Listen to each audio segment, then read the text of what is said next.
вечер, драги гледачи. Јас сум Стефан Крстевски, а вие гледате Fame Code. Во вечерашната емисија на Fame Code, еден од најдобрите артисти во својата сфера. Баланс на животот помеѓу Торонто и Скопје. Режисер, продуцент, креативен директор и фотограф. Вечерва со нас Зоран Стојановски или познат во јавноста како Зонде. Зонде, добро вечер во Fame Code. Кажи ми како си вечерва? Одлично, благодарам на поканата. Прекрасно се чувствувам овдека. И како да кажам, се е така лесно и убаво. Да. Ти си цело време на сите страни и едва имавме прилика да те начекаме тука во Скопје, па дали може да ми откриеш што се случува во твојот живот, дали правиш некои нови работи, дали има некои новитети, што спремаш позади камерите? Значи, често знам да работам на различни страни и разни проекти.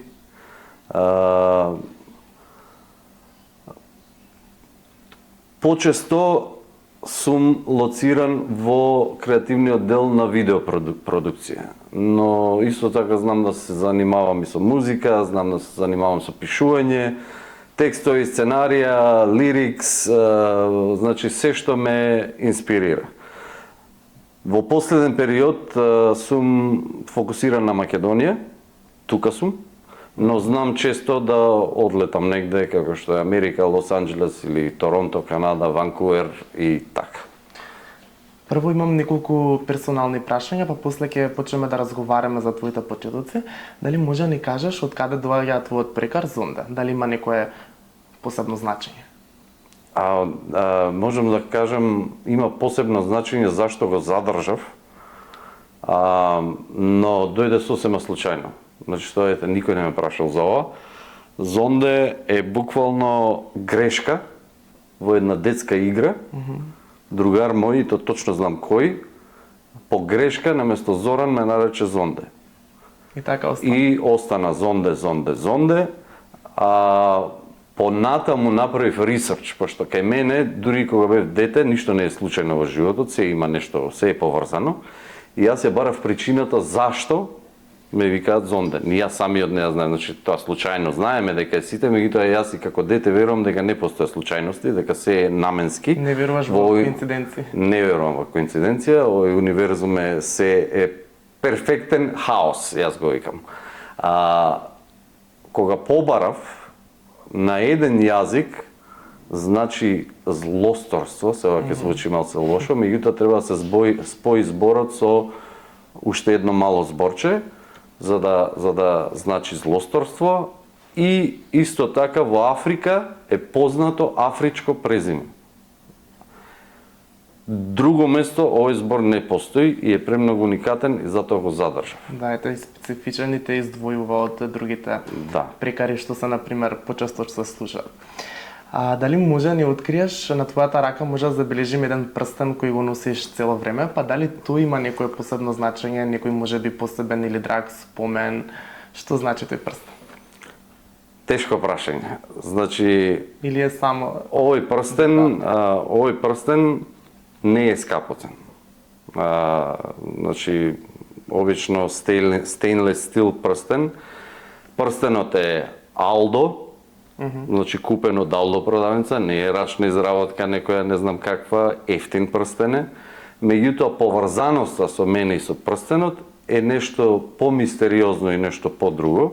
Имаме некоја посебна конекција и тоа е повише спиритуална работа и не би сакал да коментирам, нити па да откривам, затоа што малце Амајлија.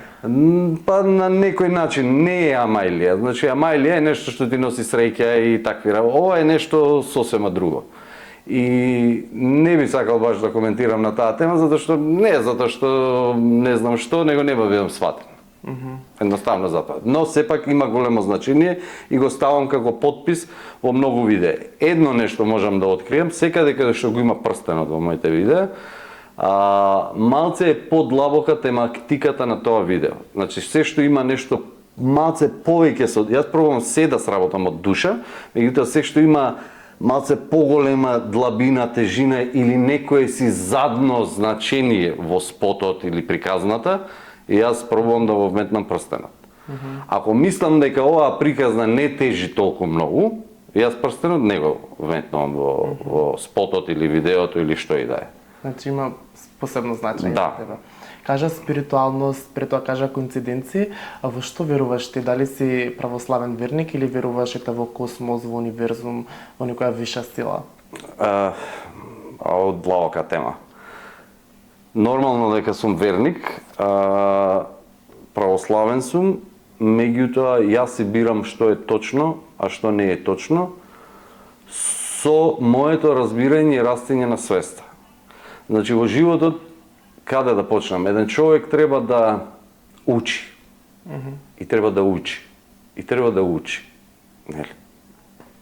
Кога ќе мисли дека научил се, тогаш треба да го одучи се она што го научил и да не знае ништо. Само тогаш човек може да ги разбере сите спиритуални религии, дали е универзум, дали е Господ, дали е стар дедо што те казнува горе со стапчето, дали е тоа нешто друго, дали е некој извор на енергија. Само така човек може да го сознае тоа и да го дознае, и штом ќе дојдеш на тоа ниво, многу појасно ги гледаш сите работи и учењата на Исус, и ги читаш и другите религии, и Куранот, и сите други религии, сите се основаат на едно слично нешто, но изманипулирано со различни зборови, а вистината е таа. Дали го нарекуваш универзум, дали не веруваш во Господ, пак си во право. Значи, дури неверниците се во право. Не знам како да кажам, ова е една каша, енергија, која што е буквално се спаѓа во неа, нема ништо надвор од неа. Лошото и доброто спаѓаат под име, ајде да го наречам, Господ. На која возраст ти се разви свеста? Кога стана посвесен за себе, за религијата, за верувањата? Дали тоа од мала возраст или со текот на животот? Знаеш како, од секојаш сум бил, нели, артист, уметничка душа, од секојаш сум бил од дете. Буквално од дете правев игри, знам дека еднаш како мал направив огромна, како Монопол игра, и, значи, дали бев четврто оделение или пето оделение, и викам, зашто ја мора да играм оваа Монопол игра, јас ќе направам моја уште поубава. Со замислени светови, знам, имаше змејови, некој па те напаѓа змеја, ако ти се падне шеска, па треба да се вратиш 6 полиња назад, па им ти направи свој пари.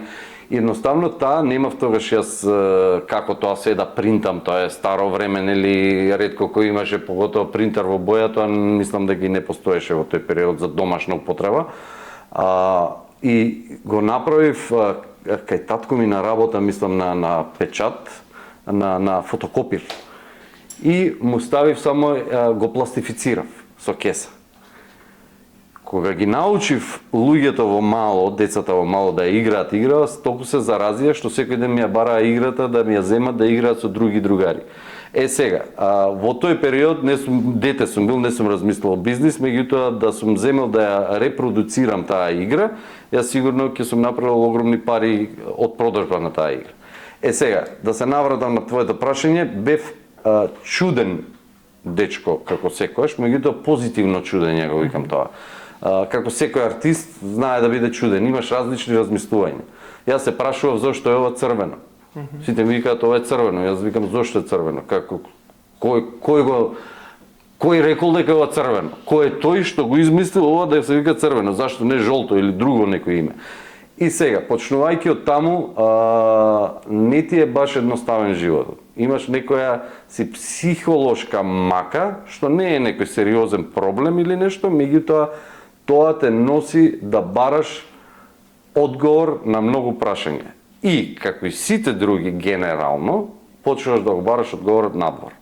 Алиса во земјата на чудата, или The Wizard of Oz, каде што Дорти оди низ цел свет, да го најде одговорот, и на крај, уствари, поентата на филмот е, кој ќе рече, What have we learned, Dorothy? И она му вика, if you go ever looking for your heart's desire, do not look further than your own backyard, because if it's not there, you never lost it to begin with. Да преведам на ова, дека се што го тражиме или бараме е лоцирано во нас. Дали мислиш дека народот и светот е доволно свесен за самиот себе, за битието негово? Дали или се е така под некој режим во комфорт зона или не се доволно свесни? Види, постои систем кој што не дозволува да се пронедеш сам себе и тој систем е оддавна направен и функционира. Меѓутоа, се повеќе и повеќе луѓето се освестуваат и се пробудуваат, гледаат дека нешто не е во ред со овој свет. Гледаат дека нешто не е во ред. Значи, секој сака да се запраша што се случува во светот. Нешто не му се спајаат коцките. Значи, некоја приказна што трае долго и долго време, сега одеднаш луѓето викаат да чекава, нема логика, нема смисла. Значи, зошто е ова вака, зошто е ова така? И кога почнуваат да бараат прашања, они се на тој пат.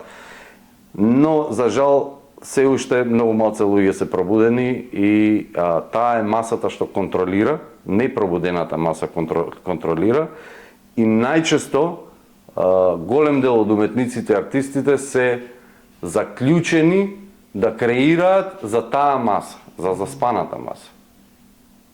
Затоа што ако уметниците, вистинските уметници креираат за себе во смисла на просветленост или повисока свест, никогаш нема да бидат познати и популарни и никој нема да им ја разбере нивната уметност. Или можеби како некои од врвните стари уметници многу години после нивната смрт да се разберели? Тоа е веќе друга тема. Многу е едноставно тоа ќе ти го одговорам. Тоа и кај нас во Скопје си има десено, во Македонија, да речам, многу е лесно да величиш некој после неговата смрт. Јас ке се ставам во пример. Утре, не дај Боже, да починам, па не знаете колку добар човек беше, па тој беше ова, па неговите дела се уметност, Многу е лесно да збориш за некој кој ќе почине. Тоше Проевски. Јас сум лично сведок, мислам не бев кој знае колку близок, но се познававме добро со Тоше Проевски. Јас знам дека Тоше Проевски 95% од народот не го сакаше и не можеше да го поднесе, вклучувајќи и страдата која што сега го величи. Зошто? Откако почина Тоше Проевски, сите се сватат. Тоа е нормално. Не ги кривам луѓето. Значи тоа во цел свет се случува. Секојаш го вредна човекот кога не е тука. Секојаш луѓето го бараат она што го немаат. Нели е тоа така? Го бараш она што го немаш. Си сакал нова кола, си сакал, конечно ти се остварила желбата, ти купуваш нова кола, за 3 месеци гледаш некоја поубава кола и сега не ти се свига, таа сакаш поубава.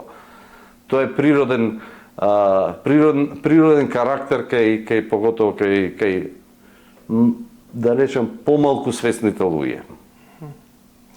Ти си исто така водолија во хороскоп, некои клучни дефиниции за водолиите дека се амбициозни и креативни пред своето време, дали тие се осликуваат и на тебе карактеристики?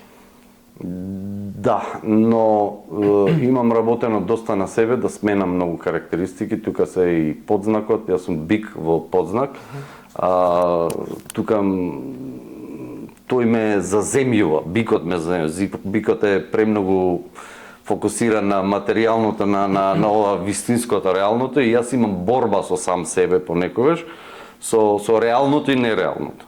И точно е дека водолијата знае да ме води, имам премногу карактеристики кои што можеш да ме препознаеш од километар дека сум водолија, но исто така имам променето голем дел од лошите настрани на водолија и еден мал дел се уште се трудам да го променам, а не можам.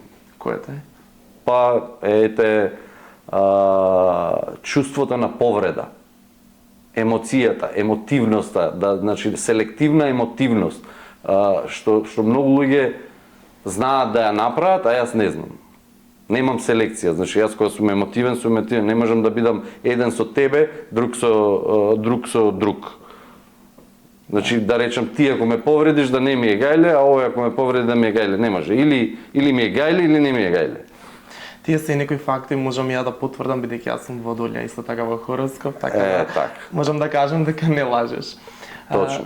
Зонда сега сакам малку да зборуваме за твоите почетоци, за твоето детство. Кога беше моментот кога ти свати дека сакаш да се занимаваш со тоа што си денес, да си режисер, љубовта кон фотографијата, кон уметноста? На која година, кога го препозна ти тоа во себе? Па никогаш не сум препознал дека ќе бидам и ќе го работам ова. Тоа никогаш. Значи да пиштол да сте ми ставеле како дете, немало да речам дека ќе бидам фотограф или режисер. Но во моите касни тинеџерски години, можеби веќе знаев дека сакам да бидам дел од филмот, сакам да бидам глумец. Но да се навратам пак со јас и камерата, татко ми беше аматер фотограф и имаше дома доста опрема, дури имаше и апарати за развивање слики, хемикали за развивање слики, значи прожектори, чуда, од каде што мене ми се роди желбата да ги опипам тие работи, да видам зашто се работи. Ги земав неговите фотоапарати кои што беа на филм, сликав, но најмногу што правев и како почнав да фаќам камера во рака е со снимање влогови кои што сега се викаат влогови, меѓутоа тоа не постоеше тогаш и никој не го правеше. Јас земав VHS камера, нешто како ова, малецка, камкордер, и одев по улица и снимав се што правиме со другарите. Во тој период не постоеше YouTube, не постоеше интернет, нема каде да го споделиш тоа, освен да ги викнеш дома на видеокасета. И сега јас не можев да ги викнам дома, пошто живеев со родители и не можевме, но ќе најдевме некој што е сам, што има. Па јас ќе го земев, ако немаше он видеоплеер, ќе го земев мојот видеоплеер, значи која процедура било, да го однесам таму, па ќе приклучевме све со телевизор, па касетата, за да видиме што сме снимали и што сме правеле во петокот. И тоа било само за нас и само аплауз еден, супер, ај следниот петок пак.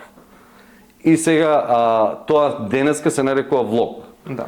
Јас тоа го правев и видов дека имам огромна љубов према тоа, но како се движи времето, јас се селам во странство и пробувам да бидам, имам желба да бидам глумец, сакам да бидам во Холивуд, меѓутоа немав никој во Холивуд, познаник, и се одлучив да одам Торонто, што мене тогаш ми звучеше дека е поблиску до Холивуд, меѓутоа пак е многу далеку. И почнав да се бавам со график дизајн, веб дизајн и тие работи, анимации и такви работи. Значи немав ни на кај памет, ја баталив камерата и фотографијата и почнав да се бавам со некои други работи, се додека не ми се врати пак желбата да продолжам професионално да се бавам со ова. Дали се уште ги чуваш тие некои стари камери од твоето детство или можеби тие видеозаписи, видеоплеери? Вака ќе кажам, имав една кутија која што внатре имаше буквално се.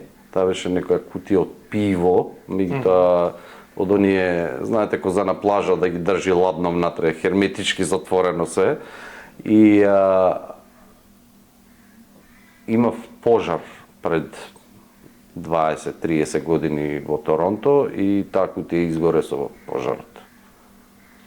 Се е изгубено, иначе чував се.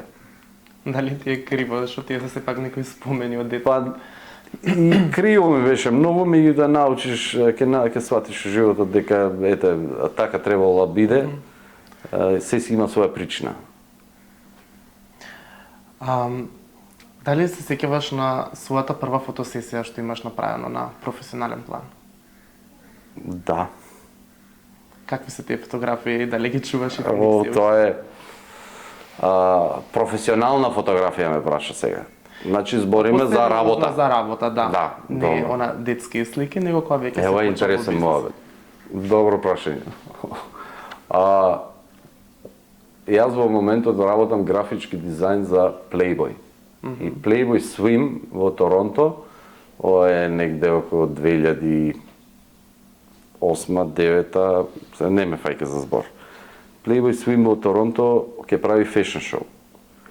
И јас го правам флаерот, има видео, анимиран флаер со видео продукција, со After Effects направен цел, и ставивме девојка која што е Playboy модел во флаер. И некој се побунија, затоа што девојката беше американка. Некој се побунија, ова е Playboy Swim Канада, зашто ние немаме канаѓанка. Ние имаме толку познати Playboy модели од Канада, зашто мора американка да користиме.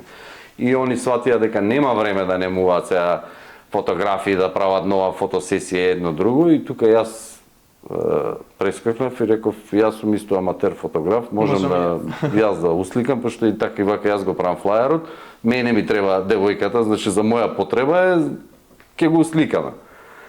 И првото искуство за мене беше, ми прати еден модел, се не ми текнува Мишел, мислам дека се викаше, не ме фаќа за збор, Мишелина, Супа, може да грешам, не ме фаќа за збор. Ја пратија кај мене во студио и кога влезе девојката и беше еден на еден сликање, значи немаше време за екипи, за едно за друго, ни требаше само една фотка за на флаер. И требаше да биде она разголена по купачи, меѓутоа тие купачи беа исто како да нема купачи. И кога влезе девојката, јас имав таква самодоверба дека нема проблем, јас сум фотограф. Кога влезе девојката кај мене, јас почнав да се стопам, да се срамам едноставно, пошто прв пат ми е такво искуство и се сеќавам ден денес течеше пот од мене, значи како никогаш до сега. Она цело време ме гледа, вика да нешто не си во ред, да не имаш температура, ме примети дека, не, мислиш дека сум болен. И јас ја излажав нешто, не ми е нешто во ред, денеска вака, така, едно друго, и само јаисликав, направивме супер фотосесија. Кога излезе низ вратата, ја им се јавив и им реков, јас повеќе разголени девојки никогаш во животот нема да сликам, тук телефонот. После се навикнуваш нормално, меѓутоа тоа беше моето прво искуство професионално и башка со некоја секси, згодна, разголена девојка, не го очекував тој шок. Ти додека не се деси, ако немаш искуство, ти мислиш дека си јак, дека си ова не е проблем, јас си замислував вакви слики, ќе направам такви слики. Кога влезе девојката, јас се смрзнав. А колку е важна самодовербата и вербата во себе и на професионален план и во приватниот живот? Важна е, меѓутоа една препорака имам до сите, што ја приметувам, немојте да глумите самодоверба. 90% од луѓето глумат самодоверба. Важна самодоверба. Се познава од километар, се познава. Знаеш која ја познава? Тие што имаат вистинска самодоверба ја познаваат. Глумење самодоверба не значи дека имаш самодоверба. Значи, фокусирај се да вистински ти да поверуваш. Знаеш како викам јас? Кога ти си легнеш навечер да спиеш, ти да поверуваш дека е тоа така. А не преку ден, сите сме силни преку ден. Преку ден јас сум најак, најдобар сум, ама навечер кога ќе легнеш, и кога ќе почнеш да мислиш, не е ова баш вака, не е ова баш така. Значи, таа е вистината. Води се кон вистината и поправја вистината ако можеш да ја поправиш. Ако не, најди со нешто друго да се занимаваш, па нема да имаш самодоверба. Има и други квалитети во животот. Како ја проценуваш уметноста во Македонија и македонските уметници? Дали доволно се ценети, дали има доволно просторите да се покажат, да ги покажат своите дела, или не се доволно ценети? Ке навредам некого. Не сакам да навредам. Знаеш како? И јас страшно верувам дека во Македонија има огромни таленти. Меѓутоа не им е даден спотлайт, да го наречеме. Не им е дадено местото каде што припаѓаат. И тие што владеат на ова поле, според мене се многу помали уметници него ли тие што стварно вредат и најчесто бегаат од Македонија, одат работат во странство, затоа што не се прифатени и избркани од тука се. Буквално не си избркани дека некој ги фатил за уши ги стерал надвор, него не им е даден простор. А многу е лесно да не му дадеш на некој простор, кога јас ќе го кажам кланот кој ќе се собере, на кланот на незнаици, и сега ти, ако имаш некој страшен талент, што е закана за овој клан, они по секоја цена ќе те згазат тебе и нема да ти дадат никаков простор. Тоа така било и така ќе биде, така и во светот, меѓутоа во светот овој уметник има мала разлика. Па сега можеш да речеш, добро, они кланов го зеле овој, ама пак и тој е добар. А кај нас у Македонија може да биде скроз недобар, ама да битно да е у кланот и сите да го величат. Кланот у наводници, сега јас некам да именувам луѓе или нешто, така го гледам јас, така го осеќам енергетски. Не е ова муавет насочен кон некого. Генерално, да. Генерално. А што би требало да се промените во Македонија за да се даде повеќе простор и значење на добрите уметници? Значи, одма ќе ти кажам, многу е лесно. Сакаш да го решиме проблемот со Македонија? Одма го решаваме. Да се забрани неквалитетна музика во кафичите, да се донесат уметнички дела од странство, а и од Македонија во музеи и работи, да се удри на реклама специјално за тоа, да може народот да посетува да гледа уметнички парчиња, да се пуштаат повеќе македонски филмови, уметнички филмови, квалитетни работи по медиумите и по Инстаграми, и по тиктоци и такви работи, а народот ќе крене свеста и ќе може да разликува што е квалитетно, што не е квалитетно. И со самото кревање на свеста ќе порасне се друго, дури и економијата на Македонија. Дајете некоја интересна препорака, па кој не гледа, кој не слуша, може да земе некои примери. Многу е лесно, според мене. Каква е уметноста во светот? Дали таму се доволно ценети артистите, уметниците? Дали има доволно простор?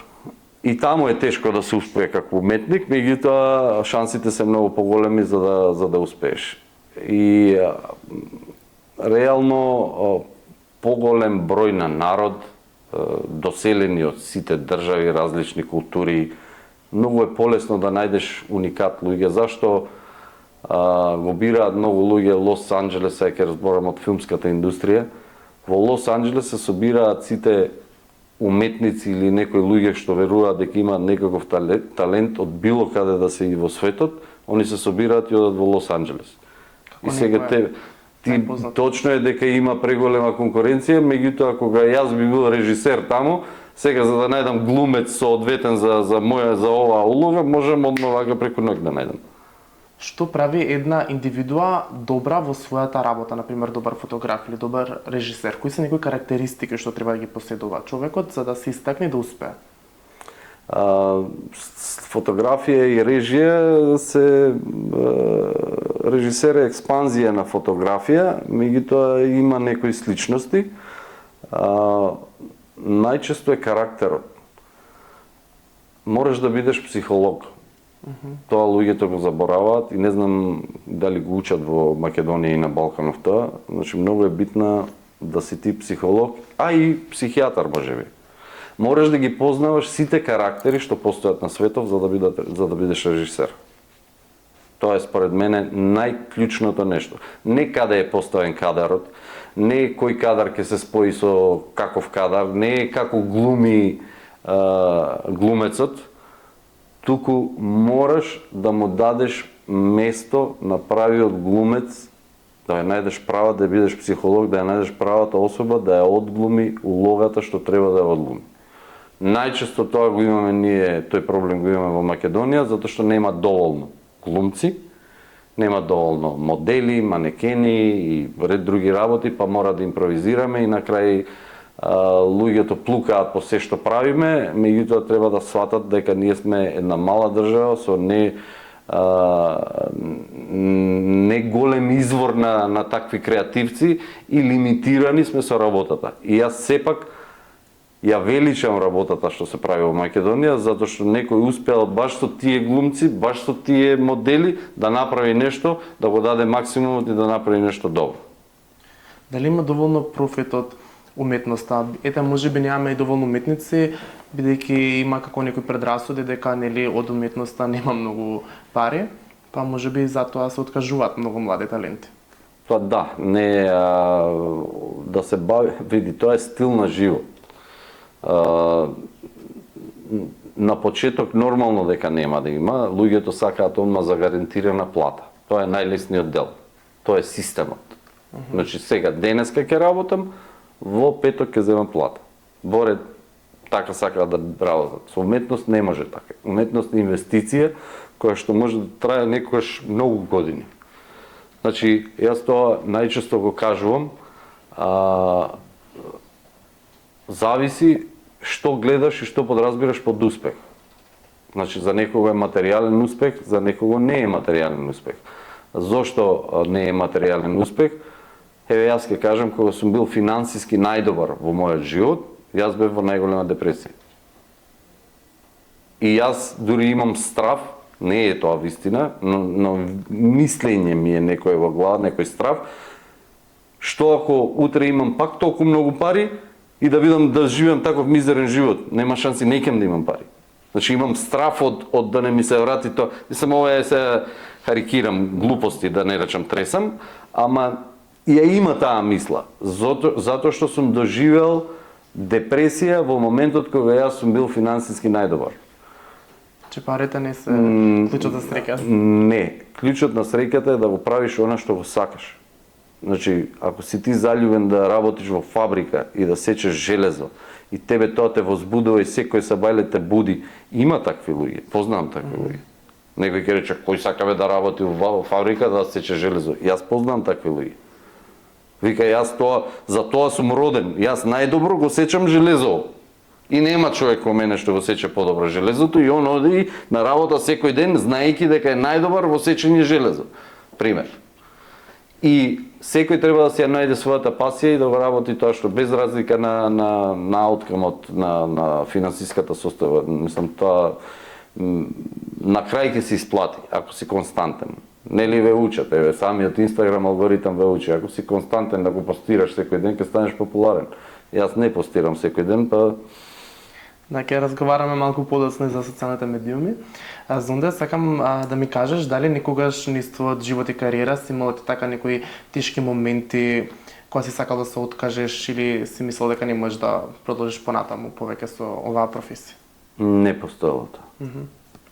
Стварно многу добро прашање. Не постоел таков момент. Никогаш не ми било толку тешко да се откажам. Не дека ми е све подмачкано мед и млеко, но постоеле моменти да се откажам од клиенти. Да речем, јас повеќе со овој клиент нема да работам. Меѓутоа да се откажам од професијата никогаш. Може би, се дешавало да имаш љубоморна девојка. Работиш со девојка. Можам да се откажам од сликање девојки. Ама нема да се откажам од сликање. Ке сликам пейзажи. Значи баланс некој. Значи пак го работиш она што го сакаш. Во минатото се користеше аналогната технологија фотографија, моментално се е префрлено во дигиталниот свет. Ти сигурно имаш фатано и делот од аналогното време.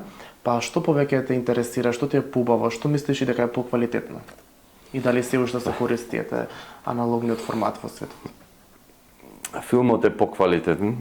Баш денеска го разговарав истото, да филмот и за видео и за фото од секојаш бил поквалитетен и јас мислам дека не постои технологија во овој свет што ќе направи нешто поквалитетно од филмот.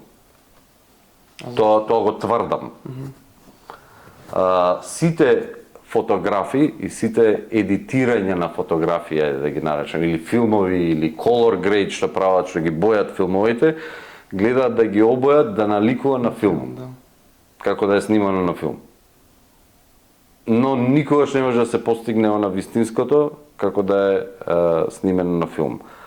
И да е снимено во денешно време на филм, они пак дигитално го преработуваат и пак се губи тој квалитет од филм, но сепак е подобро него ли дигиталниот свет. Тоа е една причина. Друга причина е убавината на тоа што имаш колку беа 24, 36 пози, не знам зајсе фотографија да речеме. 36 пози имаш. 36 пати можеш да кликнеш само на тоа. Немаш повеќе. Можеш да смениш филм. Со дигитална сега 1000 фотографии правиме и после ти е тешко да одбереш една фотографија. А вака автоматски се фокусираш повеќе. Се фокусираш повеќе и вадиш подобар квалитет. Пазиш. Знаеш дека ова се троши. И сега ја морам да пазам каде ќе те позиционирам, се првен ќе видам низ ова и да си аматер фотограф. И луѓето што се сликаа сами по дома, не е како со iPhone-от, ај се селфи вака 100 селфиња, него они пазеа затоа што знае дека ќе ја потроши позата. Нема враќање. И затоа имаше поквалитетна фотографија и се беше, како да кажам, поубаво. Но, на крајот од денот, разликата помеѓу професионално и непрофесионално е тоа што на времето имаше многу малце професионалци, а денеска има премногу професионалци. И кога имаш поголем избор, се губи квалитетот. Многу креатори во денешно време исто така кои користат мобилните телефони како главно средство за креирање содржина, па што мислиш дали мобилните телефони се соодветна замена за професионалната опрема? Па не, според мене не, затоа што си има објективот, телото на камерата, си имаат некои работи кои што не може да се заменат со телефон, но ако некој не може да си дозволи, а има огромна желба, може да почне со телефон и да го направи тоа многу добро и солидно. Пак да биде подобро од обичните снимки на телефон што ги снима. Зунде, сакам сега да те прашам колку е важно опремата која се користи при креирање на некоја уметност. Дали е важно да се има најновата камера, најновиот блиц или некој од тие работи што се вклучуваат за фотографирање?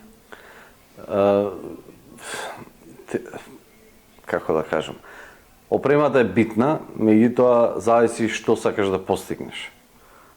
Има работи кои што и да направиш не можеш да ги постигнеш со нискобуџетна опрема. Но има работи кои што можеш, ако се помачиш малце, можеш да ги постигнеш со нискобуџетна опрема. Така да мораш да направиш селекција. Јас што би направил кога некој нема професионална опрема, и јас би се фокусирал на кадри кои што ќе изгледаат солидно со опремата што ја има. Дали е тоа телефон, дали е тоа некоја ефтина камера, фотоапарат, небитно што, ефтин објектив. Ќе гледам да снимам само во идеални услови, затоа што ако светлото е идеално погодено, јас мислам дека нема разлика со каков апарат е сликана с фотографијата. На твојот почеток ти почнуваш да фотографираш пейзажи и природа, но потоа се префрлаш повеќе кон фешн делот. Зошто правиш таква транзиција? Тоа е интересна тема. Јас мене фотографијата ми беше хоби. Дури многу луѓе не знаеа дека јас сликам, затоа што јас одев и сликав пейзажи. Тоа ми беше еден издув, еден вид медитација. Знаев често за викенд, поготово во недела, да заминам во некоја природа и како што одат ловџии да ловат, јас сликав.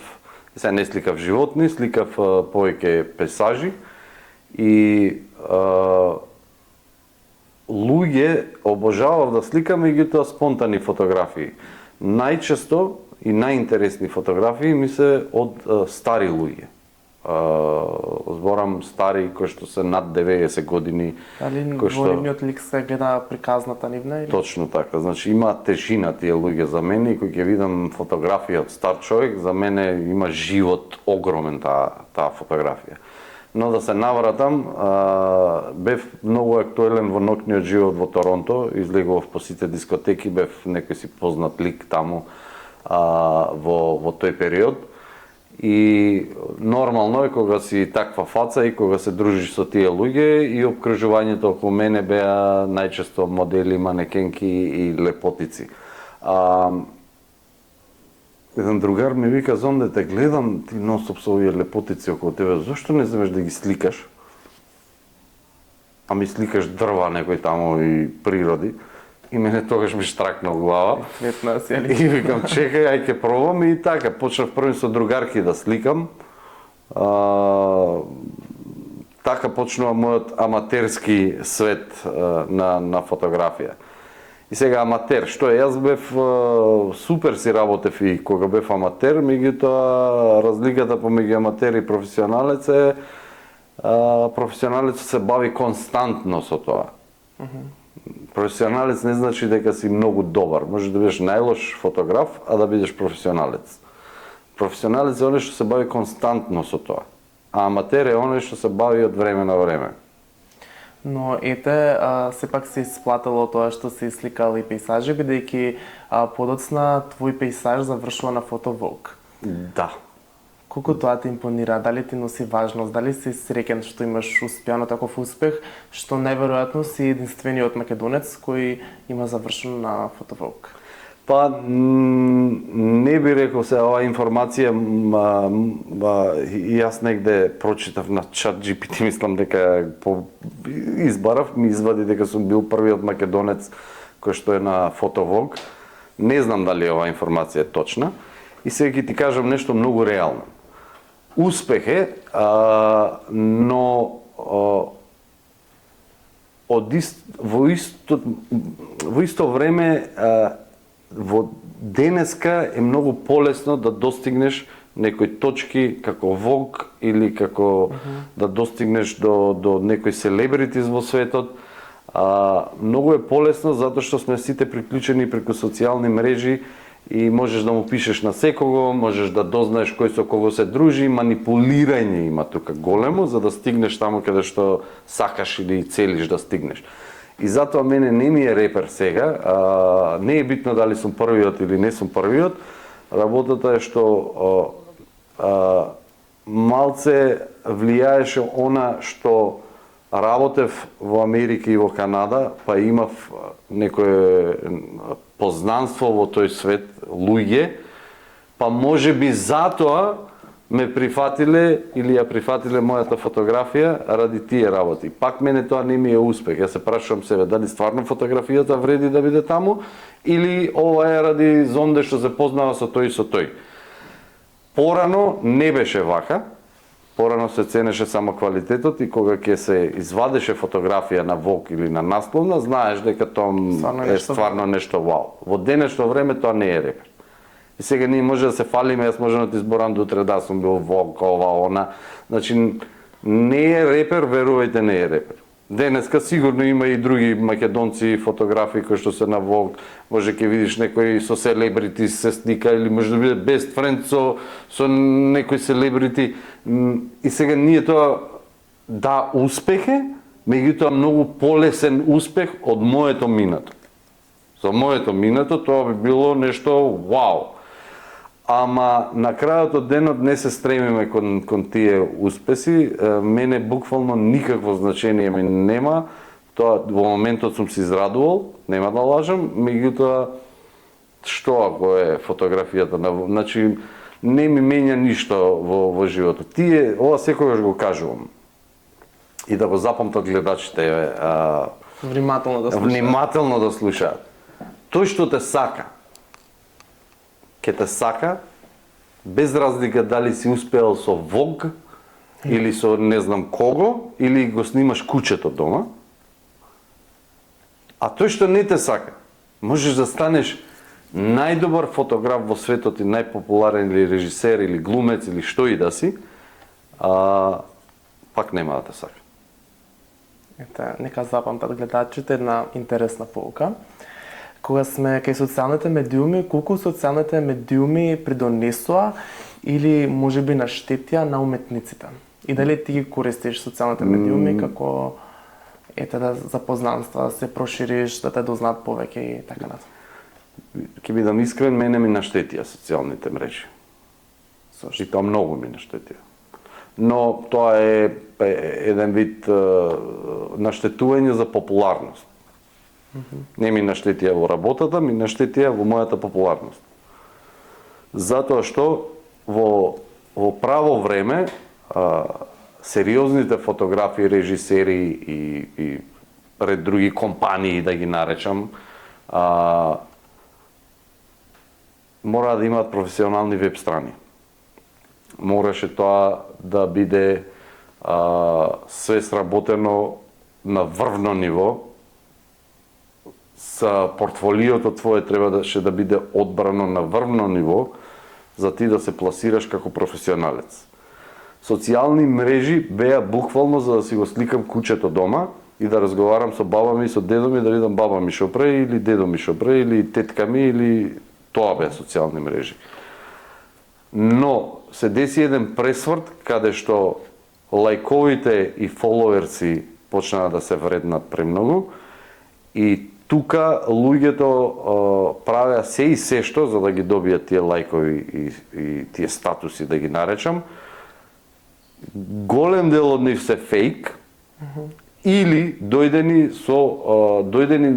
добиени лајкови со начин на измама. И за жал многу уметници станаа популарни врз база на нивните лајкови и followers, а многу вистински уметници кои што не се бавеа со социјални мрежи останаа назад и никој не ги познава, а вредат колку сите фотографии на Инстаграм да ги собереш на куп да ги ставиш. И затоа морам да кажам дека социјалните мрежи наштетија. Не само на мене, наштетија и на моделите, на модните агенции. Гледате самите дека денеска модел не се подразбира модел, туку дали има followers. Што мислиш за тие некои Инстаграм модели што пласираат? Па сите се од денешно време, скоро сите се 99% се Инстаграм модели. 99% се Инстаграм модели. Затоа што такво дојде времето, тоа е побарувачката. Сега моментално не го најмуваш ти Зонде затоа што Зонде треба да сработи нешто како што треба. Еве ќе ти кажам многу едноставно. Компанијата го најмува Зонде. Ајде да го сработиме. Зонде бил добар. Но компанијата вика ние ќе го сработиме ова видео, но убаво би било Зонде ако го сподели да го видат милион луѓе. Ама Зонде нема толку followers. Па нема го земе Зонде. Ќе го земе Петко. Он има милион followers. Ама Петко не чини. Ама не е битно, ама има милион followers. Значи тоа може малцета некоја грешна слика. Значи све е измешано. На крајот од денот пак си одлучуваш ти со што се водиш. Јас знам денеска да направам, режисер сум, јас знам психологијата на луѓето. Можам да направам вајрал видео одма. Не сум тоа јас и не сакам да го правам тоа и нема ни да го правам тоа. Многу луѓе ме прашуваат зошто не земеш да снимаш вака, така, онака. Бизнес wise е супер. Може ќе ми донесе прилив на финанси и едно друго. Меѓутоа не сум тоа јас. Јас не можам моето време да го трошам со нешто што е тоа не сум јас. По секоја цена, да. Не. Зонде исто така ти многу ретко гостуваш по емисии, по интервјуа, зашто така на некој начин водиш по дискретен и приватен живот? Па види, јас сум позади камерите. Мислам дека е според мене малце излишно да ме познаваат луѓето, да бидам или популарна особа или да излегувам на интервјуа, на такви работи, затоа што мене треба да ме познаваат оние што треба да ме познаваат. Тоа се луѓето што сум им потребен. Сакам да сум популарен во тој свет. На тој што му треба режисер. На обичниот народ не му треба режисер или фотограф. Некој што не се бави со моделинг, со не знам што, не му треба фотограф. Му треба, ако сликам свадби, треба да се рекламира за да нормално добие поголема клиента. Јас не сликам свадби, не дека имам нешто против, не е тоа мој стил. И во мојот стил, во моето поле, јас сум популарен. Ме знаат тие што треба да ме знаат. Ме знаат од тие глумци што треба да ме знаат тие модели што треба да ме знаат и мене ми е тоа доволно. Сега, генерално на исто прашање, да се навратиме на мојот од пред тоа, јас кога отидов во Америка сакав да бидам глумец. Една ноќ размислив, буквално беше ноќ, викам што ако јас станам, а не сум ни почнал да глумам, пази, јас си правам филм што ако станам популарен глумец. И почнав да си го предвидувам животот, каков ќе ми биде мене живот. И сега размислам, у среда ќе треба од 10 сат да сум таму. У петок треба у 12 да сум таму. У таа и таа година, у март 13 треба јас да бидам таму. Треба јас си предвидев многу притисок. Ке ме знаат сите, ке не можам девојка да се најдам. Сите ке лудуваат по мене затоа што сум популарен. Ова се значи филмови, јас сум Водолија, сами го знаеш, Водолија знае да направи цел универзум имагинација. И јас сватив, викам, јас не сакам таа популарност. Мене тоа ми смета. Ја не сакам така. И што беше најсоодветно одма за мојата желба да остане слична, беше позади камерите. Дали никогаш се каеш, бидејќи ете не си дал можност да станеш познат глумец? Не, никогаш. Не верувам ни дека ќе успеев како глумец да бидам популарен, затоа што не самата колку и да е мала популарност да е, еве театарска представа да глумев негде, ќе те знаат 30 луѓе, самото тоа влијание што мене ќе ми плескаат тие луѓе ќе ми створеше анксиозност. Ми се има десе на тоа. А зошто имаш ете таква? Па ете имам знаеш, малце не знам дали сум скромен. Мојот успех не го гледам како мој.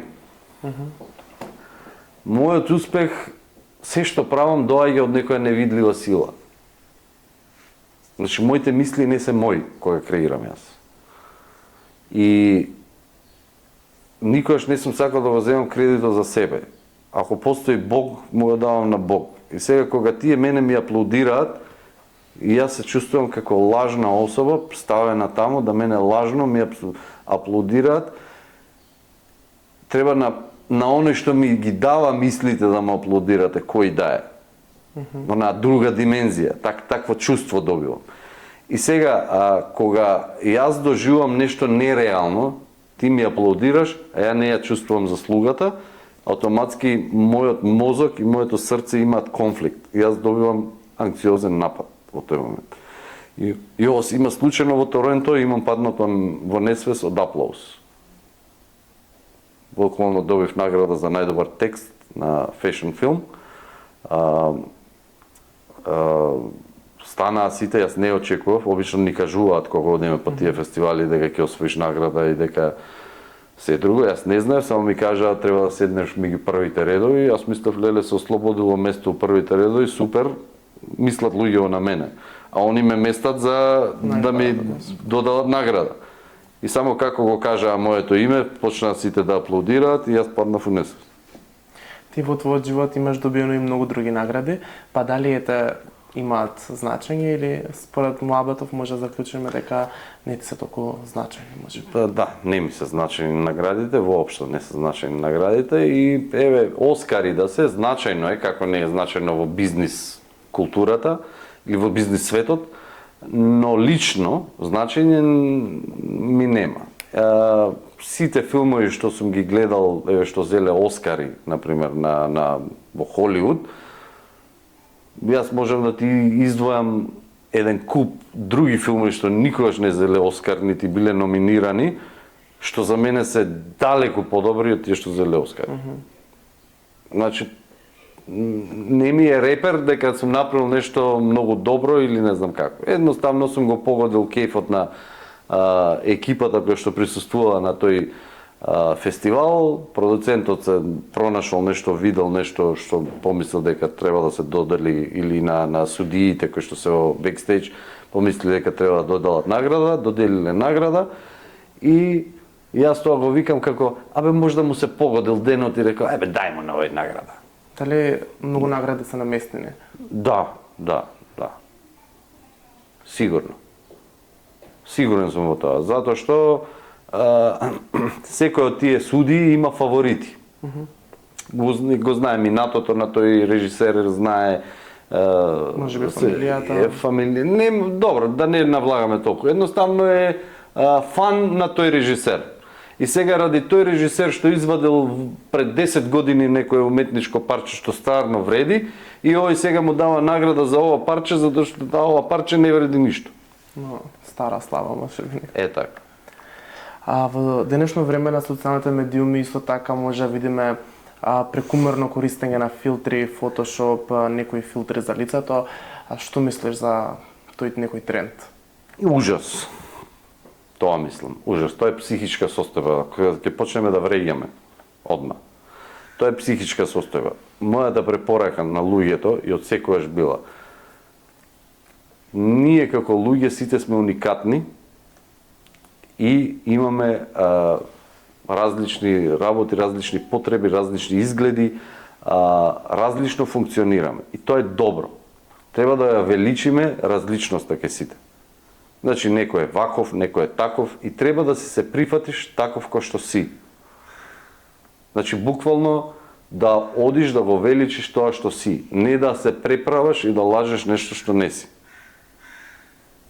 Да не навлегувам сега во теми, ќе се пронедат сите од сите полиња ќе се пронедат у муавет. Најчесто Инстаграмот со филтрите е зараза. Сите сакаат да се видат, да бидат поубави од што се. Тоа е психичка болест. Тоа не е нешто реално. Тоа не е нешто што треба да биде така. Затоа сум против и пластичните операции. Значи, јас сум најголем противник против со пластичните операции. А некоите минимални корекции. Значи, секој може да прави што сака, но заразно е. Не можам да ти речам противник сум против алкохол, сум и се ама некој ти се само едно пиво ако се напијам. Во рете, напи се само едно пиво. Меѓутоа, тоа пиво ти отвара дизна за уште едно пиво. Па за уште едно, па ако продужиш така месец дена, 2 месеци, ти ќе станеш алкохоличар. И сега точно, алал да име на тие што знаат како мене да излезе да се напие една пијачка и цел живот така поминува. Или тој што знае да си стаи филерче устата и задоволен е, мене ова ми требаше. И да биде задоволен. Јас ја направив устата. Колку познаваш реално такви? Многу малце. Секогаш, може да требаш уште минимално малце да ја поднапорно, па уште минимално малце и ако се заразиш од тоа, се изобличуваш и ти сами од себе не се сакаш и плюс и другите уште поише не те сакаат. Значи, ете, едноставно за мене природното си е природно. Остарела жена. Па, јас кога ќе видам некоја жена што добро се носи, нема операции, се гледа дека е цела збрчкана, остарена, душата е убава, не знам како да кажам, значи ја гледам оваа жена и преку погледот нејзин можам да видам дека на времето оваа жена била многу убава. Не дека сега треба да прави корекции или не знам што. И тие жени мене ми се најмоќните жени во светот. Таа жена што знае да ја носи старост, со конфиденс, со самодоверба. Она има брчки тука, е све згужвано, ама кога ќе седне на маса, она уште се понаша како да има 20 години и како да е истата таа лепотица од тогаш кога трчале сите мажи по нејзина. Че внатрешната убавина и младиот дух е точно некои најистакнати карактеристики. Сега нема да се сложат многу луѓе со мене, ама ме праша си одговорив. Да, сепак тоа се твое мислење и твој став, така да. Нема што. Исто така огромен тренд моментално низ целиот интернет е вештачката интелигенција. Многу артисти креираат уметност од тоа, продуцирате и филмови, спотови, слики, насекаде, буквално насекаде е вештачката интелигенција. Дали ти можеби користиш нешто тоа, што мислиш за неа и како ја предвидуваш иднината понатаму? Вештачка интелигенција, тоа постои многу одамна. Да не навлагаме од таа теорија. Јас сум запознаен со информации за вештачка интелигенција одамна и едноставно преку, да не речам, сонови, медитации и такви работи. Да не ја навлегаме таа спиритуална страна. Да збориме за денес. Ќе заглавиме. Од прв ден работам со вештачка интелигенција. Од прв ден ја супортирам вештачка интелигенција, иако моето работно поле е загрозено. Зошто ја супортирам? Тоа е една алатка. Тоа е исто како да ми речеш Зонде не е уметник без неговиот фотоапарат. Зашто? Затоа што не е уметник. Уметници биле порано оние што сликаат. Значи мора да го нацрта тоа да го направи. И се појавиле овие што измислиле фотоапарат. И дошол тој со едно копче, буф, излегло слика. Истото се случува и денеска. Вештачка интелигенција, сите мислат дека се загрозени, дека ќе ја земе работата, но точно ќе ја земе за тие што не прифаќаат промена. Ако си како мене да се прешалташ, јас земав да учам се. не ја користам и не промовирам, да речеме, видео и фотографии, затоа што се уште не ми е таму каде што јас мислам дека треба да биде. Уште се приметува, се препознава дека е AI, но од друга страна музиката почнав да ја правам затоа што јас на времето имав желба да научив гитара да свирам и имам некоја дарба, поготово вкус за музика имам страшен. Со AI можам да си го достигнам, да си го задоволам она што мене ми треба да го чујам во музиката. Дали е вештачка интелигенција или не, дали има душа или нема, тоа е прашање на оној што постои, тоа прави разлика со оној што стои позади компјутерот. Душата секогаш доаѓа од иницијацијата на нешто. Кој е иницијаторот на ова што се креирало? Кој е иницијаторот? Дали ја само си направи нешто или ти го инициираше тоа? Значи, сепак стои некој позади. Тоа си ти. Ти ако немаш душа и ако не си го сите имаат душа, него така зборот хипотетички. Ако ти си го направил тоа без никаква емоција, без никаква душа, само се напиша, направи ми некоја слика. Нормално е дека таа слика нема да има душа. Истото важи и за музичар кој што ќе отсвири гитара, колку да ти направи нешто трн. Нема душа ни тој. Дали е AI, дали вистински е свирал човек, нема душа. Душата се препознава со тоа што луѓето се инвестираат во тој проект и сакаат да остават некаков печаток. А алатката што ја користат не е воопшто битна. И ме праша за иднината да завршам, каде ќе оди, се ќе биде автоматизирано. Многу луѓе мислат дека луѓето ќе станат попрости, напротив ќе станат многу поинтелигентни затоа што ќе може да се фокусираат, еве например, на самите себе. Ако мене AI ми работи сите други обавези во животов, може би во толку слободно време ќе се фокусирам да се открием кој сум јас.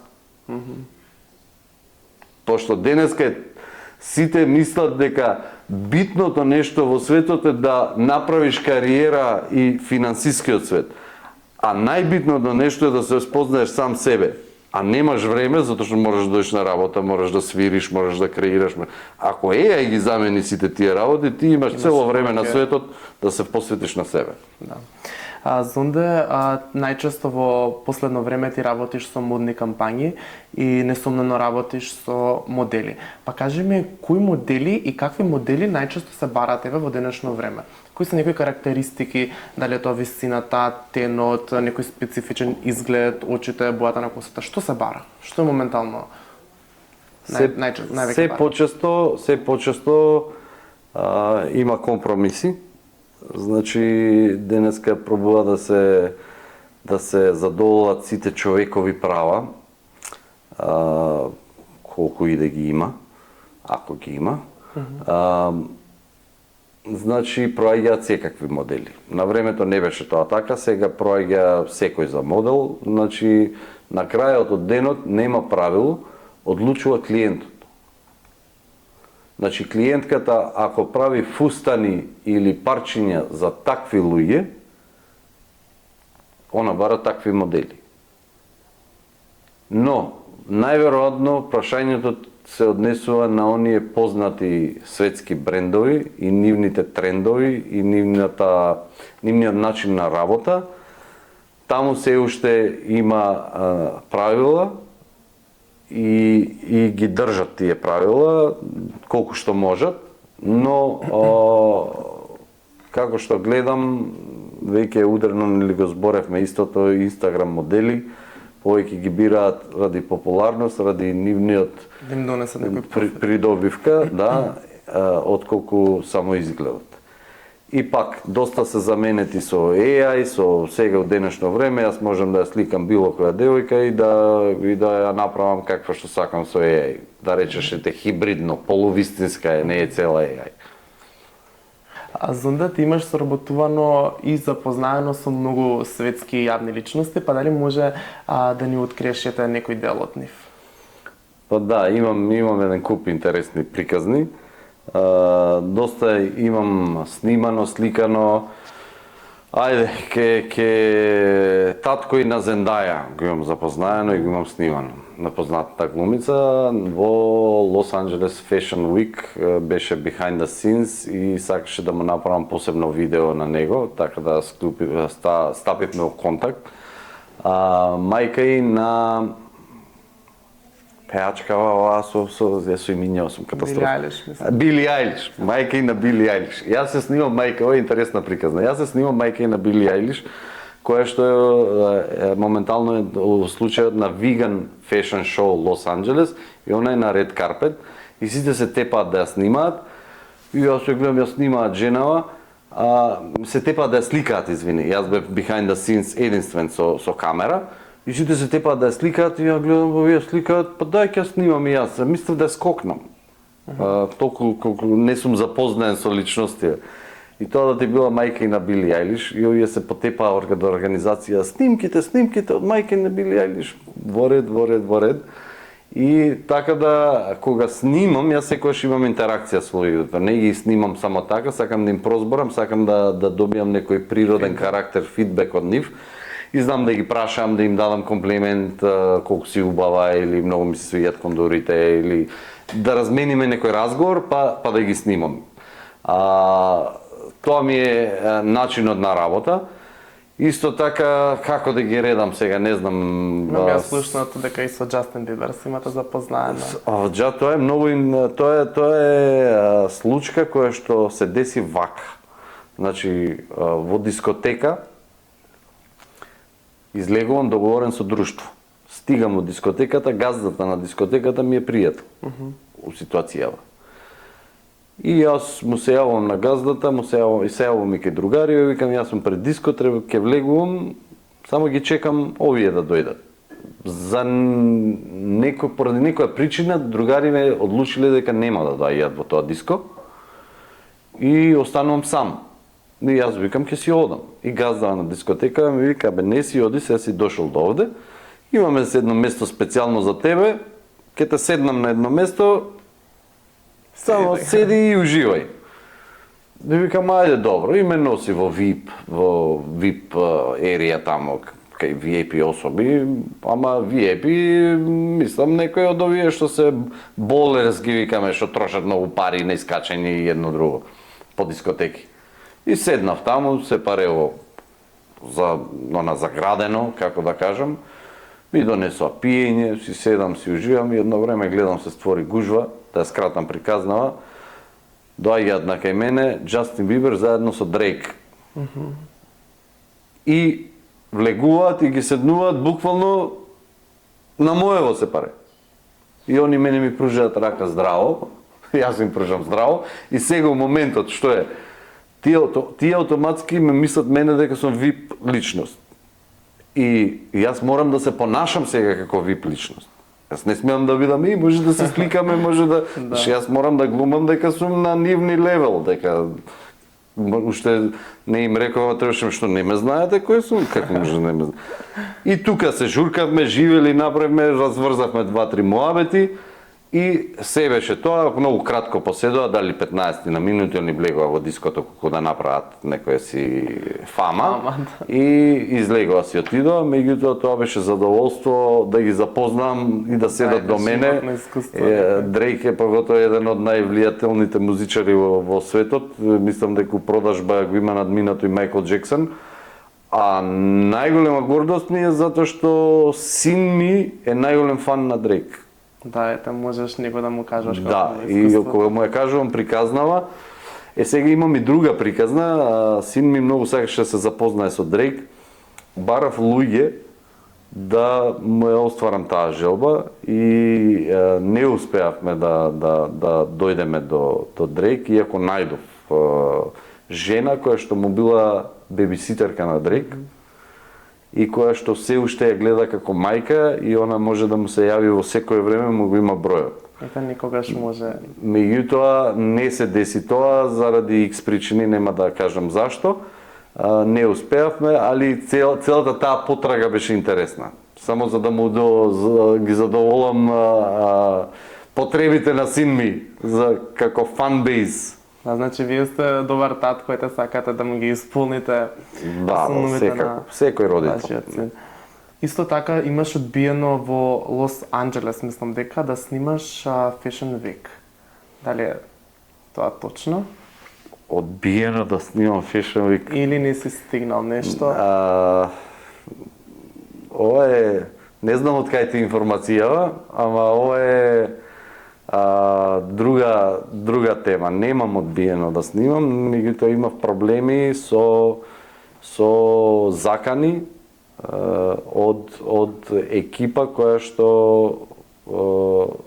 ми забрануваше, како тоа истото се случува и таму, војна е. Зашто закани, зашто војна? Затоа што си имаат они некој договор што сакаат и некоја цел која што сакаат да ја постигнат и ти им сметаш.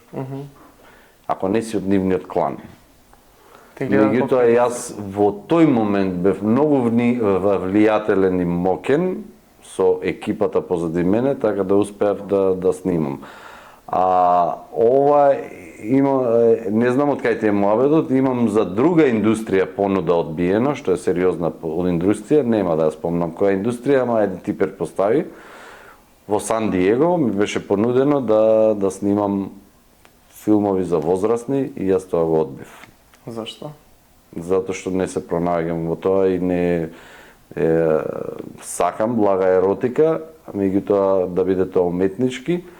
Не се пронаоѓам во на другото, не ги ни сакам, не ги ни поштувам и поготово ако ја знаеш историјата на тие филмови и на ајде да ги наречам глумиците во тие филмови каква е, мислам дека никогаш повеќе нема да го гледаш тоа нешто.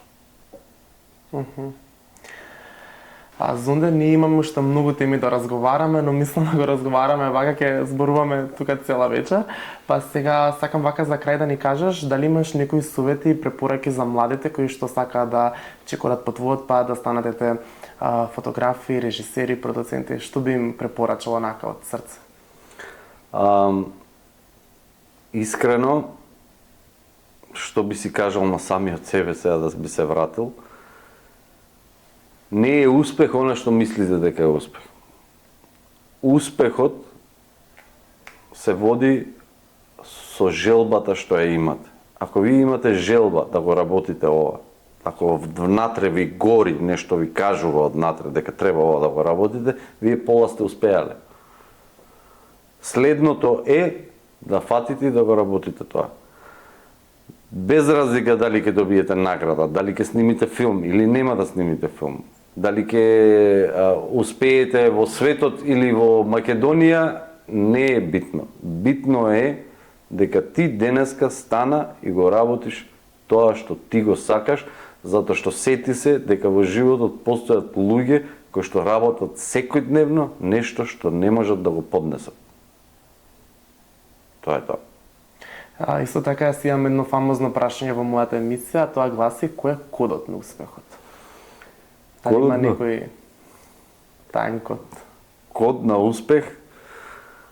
Зависи што е успех, пак ќе кажам. Се навратиме на одговорот од претходното. Зависи што е успех за тебе. Меѓутоа за мене кодот на успех е љубов. Многу интересен одговор. Се надевам дека тоа ќе се го свати секој на свој начин и како перцепира. А ние сега идеме на една кратка рубрика Шик или кич. Зонде, во оваа рубрика ќе ти дадам некои трендови низ фотографиите и сакам да ми кажеш како ти се допаѓа. Некои ќе ги се повторуваме бидејќи ги имам тука повторно, но ете лично дали ги користиш, дали ти се допаѓаат кај другите, искрено мислење. На прво место имаме грейн во фотографиите. Дали ти се допаѓа кој има ете така некој грейн на фотографиите? Да. Моите фотографии скоро сите имаат грейн. Тоа го уважавам. Да, тоа грейнот доаѓа од филмскиот ефект. Значи филмот има грейн. што многу може да не значи што значи, но тие ситни точки што се наоѓаат на фотографиите. А следно, еве тука повторно имаме претеран фейсап, односно користење премногу на тие некои филтри. Да, не сум фан на тоа. А следно имаме еве аналогна фотографија, односно сликана на филм. Дали ти се уште те користиш понекогаш филм? Немам фотоапарат кој што слика на филм. За жал имам еден во Канада е останат, меѓутоа мислам дека не е ни функционален. Но имам желба и ќе купам. Следно, може ќе очекуваме нешто ново.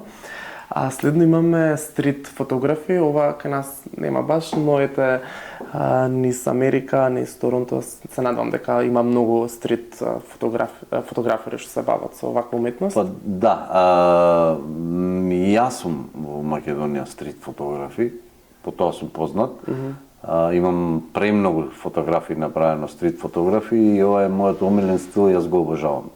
Значи, стрит фотографи ми е нешто што може да биде и наместено и природно. Следно имаме фотографии со флеш, односно каде што блицот е нели повеќе изразен. Добро, ова е препознатлив стил од позната фотографка во Лос Анџелес моментално. Елен се вика фотографката и она го користеше овој стил долго време и сега влезе малце во тренд и почнаа сите да ја копираат и да го прават истиот стил. Затоа го избегавам, не дека не е добар. Значи, многу добар стил, меѓутоа јас би го избегавал тој стил. Се што е во моментов тренд те прави да си ист како сите други и не ти издвојува. Тоа е тоа од оваа рубрика, а ние идеме на следната рубрика Топ 5. Зонде во оваа рубрика ќе ти дадам некои топ 5 фотографии од нашата естрада, односно од Македонија. Сакам да ми кажеш дали ги знаеш лично, дали можеби некогаш сте соработувале, да ми кажеш мислење за нивната работа. На прво место го имаме Стефан Рајхел. Дали се познавате, дали го знаеш, како се допаѓа? Не го познавам, меѓутоа ова е повеќе скриншот, извини. Вака, пошто можам да видам неколку фотографии, ми се допаѓа, но не можам да не го познавам кој е човекот, немам видено ни негово портфолио па да можам да коментирам на таа фотографија или работата што ја работи. Следно го имаме Стефан Соколовски, или познат како Бет Стеф во јавноста, дали знаеш за него? Бет Стеф, се знам со Бет Стеф. Бет Стеф си е супер успешен фотограф, си го тера филмот, си е едно нешто што ми се свиѓа кај Бет Стеф е константен со неговата фотографија. Си има направено свој стил на фотографија, си го тера истиот стил и секогаш кога фотографира, кога го имам видено јас да фотографира, ја има истата возбуда како да му е прв пат. Тоа го издава дека добра одлика. Да, во позитивна смисла е тоа. Следно го имаме Драган Тапшанов, како се допаѓа. Са не знам, ова е ги има тука неговите дела, ги има на своето портфолио. Тапшанов мислам дека се познаваме, но не сум сигурен. Јас сега со многу и со имињава знаеш дека сум катастрофа. Ова беше дечкото што слика како Discovery, како патува и слика. Добро. Па немам видено голем дел од неговите фотографии. Сега ми текна од каде го знам, од подкасти, од такви работи го спознав дечкото. Интересен лик, многу интересен лик, меѓутоа немам видено нешто за да можам да го коментирам. Знам дека има доста успеси со неговите фотографии, меѓутоа не можам да го коментирам, ги немам, не го ни познавам лично, а нити ги имам видено фотографиите. Следно го имаме Ристе Спировски, дали знаеш него? Не го познавам ни него, Ристе Спировски. Повеќе тие некои астрофотографии од небото. Ете, гледаш колку сум јас некој, ова е срамота за мене што не ги познавам јас овие луѓе, баш би сакал да ги запознам. Ајде, се наши македонци, да. Да, па верувам дека според овие фотографии сега овде што ги гледам на скриншотот, верувам дека е passionate за сликање астрофотографија, што најверојатно е многу добар. А следно и за крај го имаме Димитар Цацановски, тој е исто така нашиот колега што работи во Hype, тој го има режисирано и снимано исто така моето интро на самата оваа моја емисија. Може би исто така не го познаваш, но подоцна можам да ти исто покажам некои. Да, го запознав во моментов. Исто така не можам да коментирам, вака како особа сега што го запознав е супер дечко, се гледа дека е позитивен и си ја сака работата, меѓутоа не можам да коментирам затоа што не ги знам неговите фотографии. Знаете како, многу кратко за да оцениш еден човек, освен ако не е некој од странство, треба да знаеш малце повеќе за него. Дури и да е од странство, ќе научиш, ќе дознаеш нешто за него. Така, можеш да ги пропратиш сите работи. Фотографијата како фотографија не е само во тоа. Значи, постојат и карактерот на фотографот, постои кој начин работи, каде бил, зошто бил, како бил. Значи, многу работи влијаат од целата таа уметност. И кога некого осудуваш или критикуваш, да не речам, мораш да познаеш повеќе работи. Мораш да знаеш зошто е утнало оваа фотографија. Да, позади се сигурно има некоја позадина причина и зошто тоа е така. Да. Зонда, јас сакам да ти се заблагодарам уште еднаш што си мој вечерашен гостин, што одвои време за оваа прекрасно интервју. Се надевам дека си помина убаво и дека имавме пријатен разговор. Ме беше драго што ме покани. Ви посакувам се најубаво и само успех. Ви благодарам и на вас, драги гледачи, што останавте со нас до самиот крај, што ги пратите нашите претходни емисии и што не поддржувате на нашите социјални медиуми на Hype Македонија, а ние се гледаме следната недела во 20 часот. Пријатно!